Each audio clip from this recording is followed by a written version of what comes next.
Assalamualaikum warahmatullahi wabarakatuh.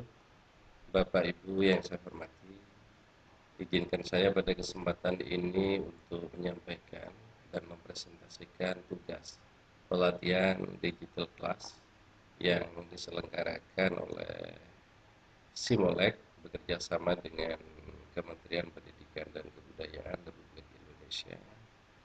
Perkenalkan, nama saya Abdurrahman, sarjana sains apoteker.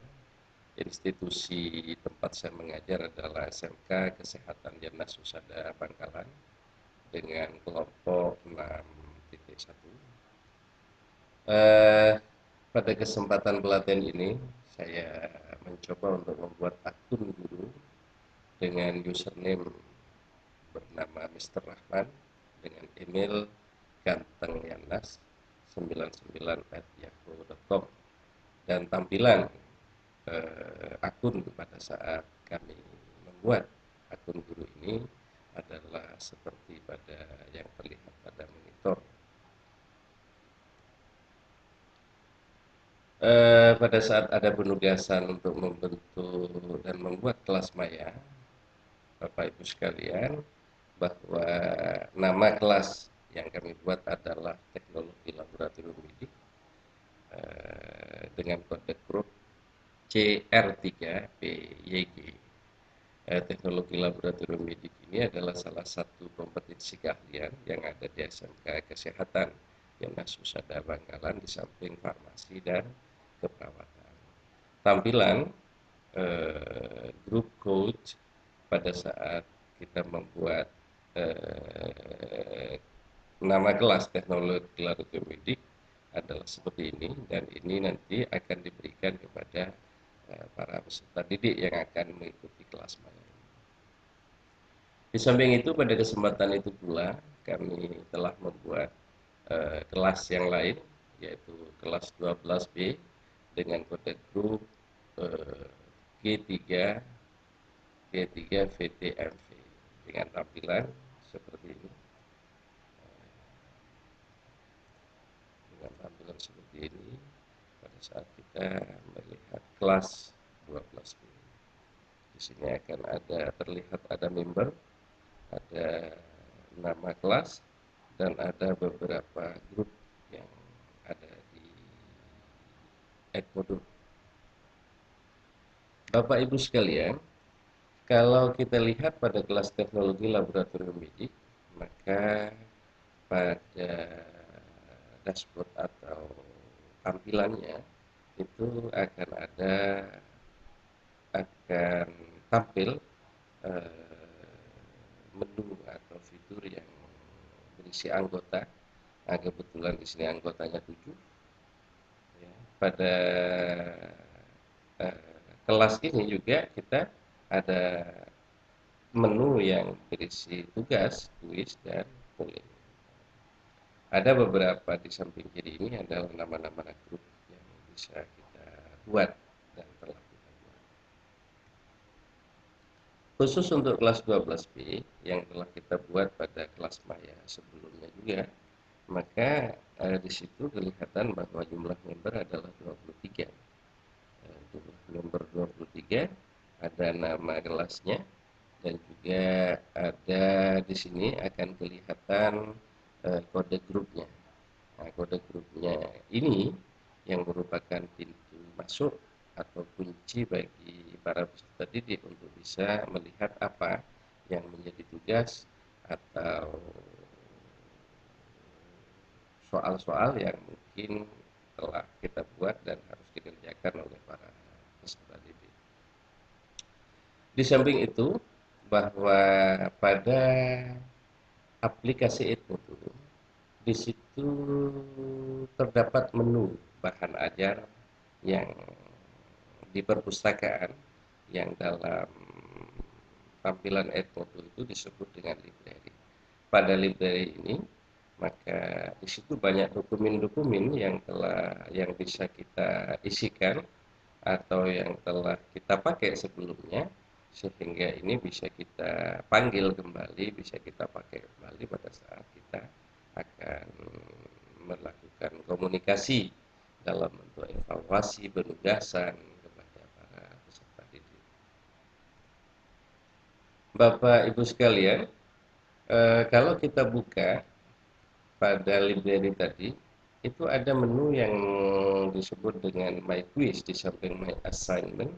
My Assignment ini adalah bentuk penampilan dokumen yang akan kita tugaskan kepada siswa, sementara My Quiz ini adalah biasanya adalah soal-soal yang akan kita serahkan dan akan kita berikan kepada siswa untuk dikerjakan, misalnya dalam ulangan harian, ulangan semester, dan ulangan pada setiap kita mengevaluasi kompetensi dasar yang sudah disampaikan kepada siswa.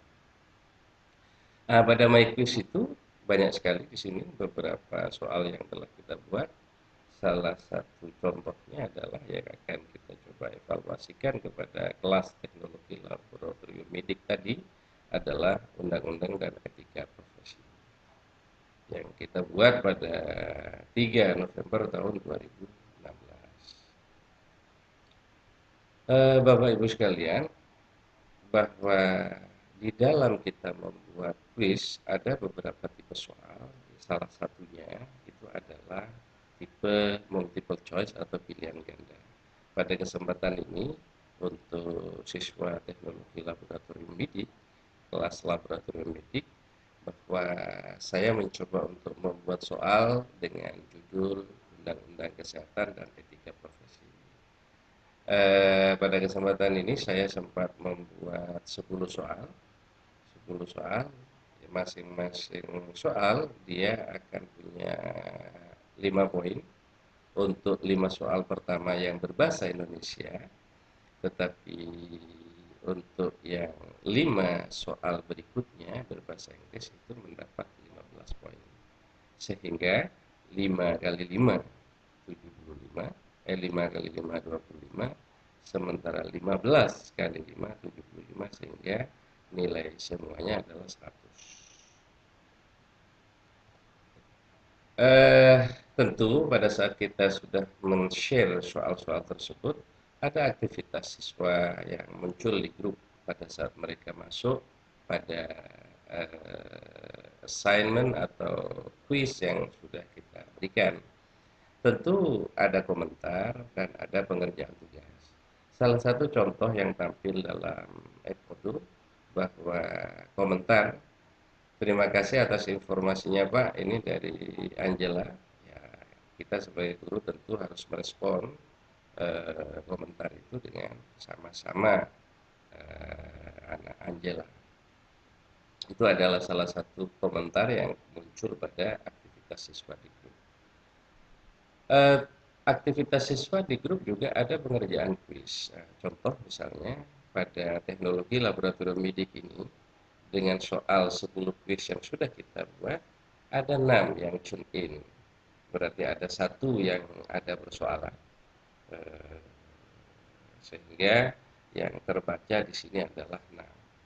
Pada kesempatan kita merekam kegiatan ini masih 6. Kode grup tetap terbaca di sini, sehingga aktivitas pengerjaan kuis di sini kelihatan jumlahnya. Bapak Ibu sekalian, berikutnya tentu setelah para peserta didik mengerjakan soal, para peserta didik dan pendidik sekaligus dapat melihat hasil secara otomatis pada aplikasi Edmodo, yaitu hasil nilai ujian siswa yang muncul pada tampilan hasil nilai ujian siswa. Pertama adalah nama-nama mereka yang mempunyai skor yang tertinggi, 5 tertinggi atau 6 tertinggi pertama. Seperti di sini adalah Siti Nur Kamalia dan juga Arifah Safiti. Pada saat kita ingin mengetahui kenapa Siti Nur Kamalia ini tidak mendapatkan nilai 100, cobalah kita lihat dengan cara mengeklik Siti Nur Kamalia. Ternyata dengan cara mengeklik tadi kita langsung bisa melakukan koreksi terhadap jawaban yang salah dan yang benar. Contoh Siti Nur Kamalian ternyata dia menjawab salah pada angka 7 dan 9. Kebetulan 7 dan 9 ini adalah soal berbahasa Inggris dengan bobot nilai yang cukup tinggi, yaitu 15 dan 15. Sehingga nilai 100 dikurangi 30 sehingga menjadi 70. Ini adalah sekaligus kita dapat mengoreksi jawaban yang salah dan benar dari peserta didik. Tentu Bapak Ibu sekalian, bahwa nilai dan manfaat daripada Edmodo ini atau kelas digital ini atau ujian berbasis komputer ini adalah agar kita langsung bisa melihat nilai dan sekaligus nilai itu bisa kita ekspor untuk kepentingan pengisian raport-raport dari peserta didik. Sehingga Edmodo menyediakan menu ekspor dari nilai yang ada ini bisa dipindahkan ke dalam eh, file bentuk Excel. Yang pada saat kita klik ekspor maka muncul seperti tampilan seperti ini, yang jika kita buka akan kita bisa melihat ekspor nilai dalam bentuk Excel seperti ini. Kolom-kolom Excel seperti inilah bisa dengan mudah kita pindahkan kepada aplikasi-aplikasi raport yang sudah ada pada setiap satuan pendidikan. Sehingga ini bukan hanya memudahkan guru, tetapi juga memudahkan wali kelas dan juga memudahkan semua. Bapak Ibu sekalian, tentu bahwa walaupun walaupun ujian dan pelatihan serta evaluasi itu berbasis komputer dan digital, tetapi tentu harus ada soal-soal yang harus diarsipkan. Sehingga pada saat kita ingin mengarsipkan soal, maka kita bisa menggunakan menu quiz option ini. Di situ setelah kita klik bahwa akan ada yang namanya print quiz yang akan tampil seperti ini. Nah, soal ini bisa di print berapapun jumlahnya dan itu akan bisa dijadikan arsip sebagai bentuk laporan kepada instansi terkait, misalnya kepada dinas pendidikan setempat. Dan juga misalnya pada sisi keperluan akreditasi jika dibutuhkan berkas-berkas yang bersifat manual dan hard copy. Bapak Ibu sekalian, begitulah Edmodo ini memberikan manfaat yang sebesar-besarnya kepada kami sebagai guru, sehingga kami punya kesan bahwa aplikasi Edmodo dalam pembelajaran ini sangat bermanfaat dan menyenangkan. Memudahkan saya dalam memberikan tugas pada peserta didik, dan saya semakin termotivasi untuk memberikan pelayanan yang terbaik pada peserta didik. Tentu peserta didik juga semakin bersemangat dalam belajar sehingga prestasi mereka meningkat. Edmodo memang mantap. Demikianlah presentasi yang dapat kami sampaikan. Kurang lebihnya mohon maaf dan saya sampaikan terima kasih dan salam digital.